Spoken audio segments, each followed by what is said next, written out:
My name's Jim Haddadin. I'm the investigative editor at Connecticut Public. We're a public broadcaster in New England. We're proudly the home of NPR radio and PBS television. Yes, thank you. Shout outs. I'm going to talk to you a little bit about a problem that we know all too well, but I want to emphasize three things as we go along today.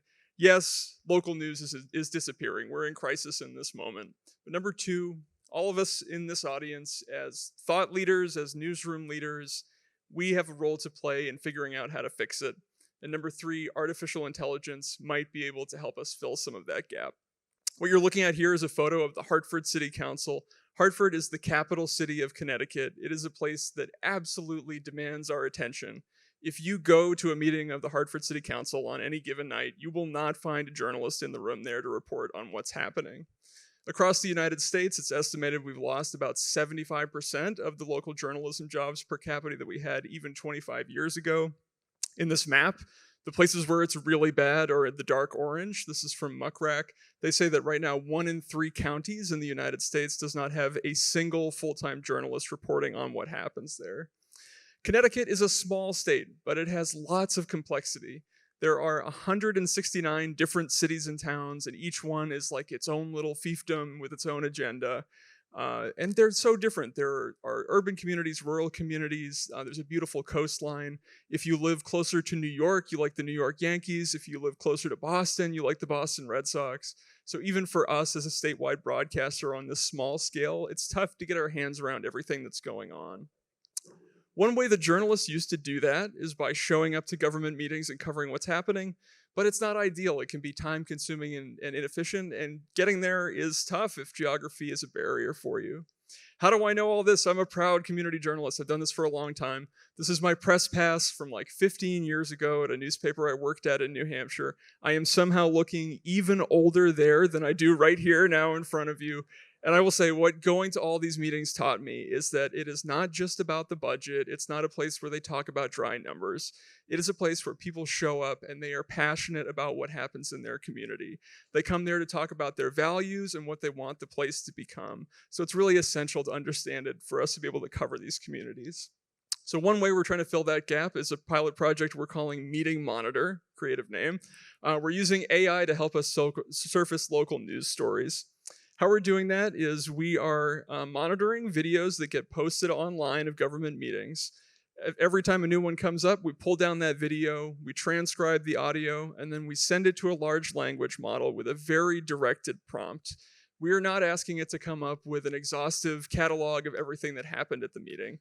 Instead, we're saying, please try to put on your journalist hat and pitch us 3 stories, the most newsworthy things that you think came out of this meeting.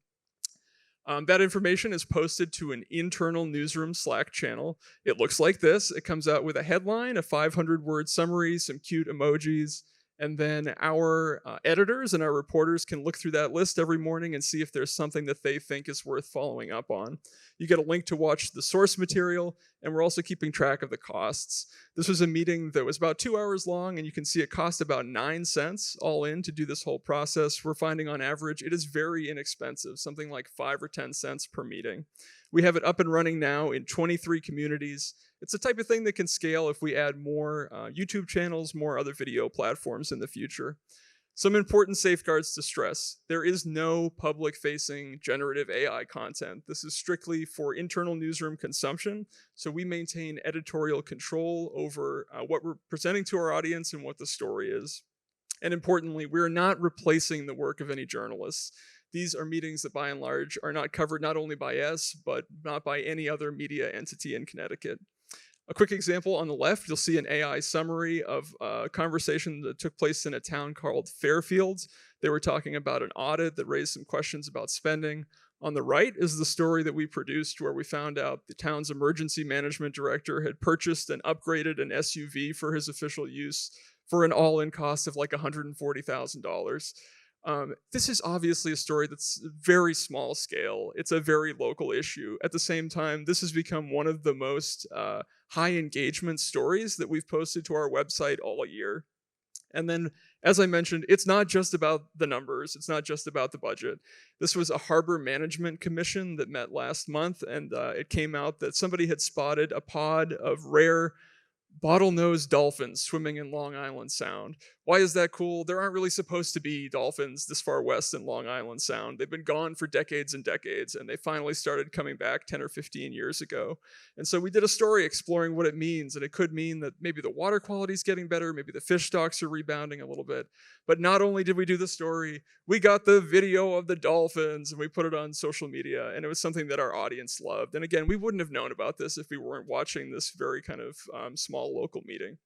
So in conclusion, there's a lot of ways we think we could do it better, but at the same time, we're really excited about the potential to use these tools to help us keep track of not only videos in the future, but all kinds of things that local governments are producing so that we can present that information for our communities. Thank you very much.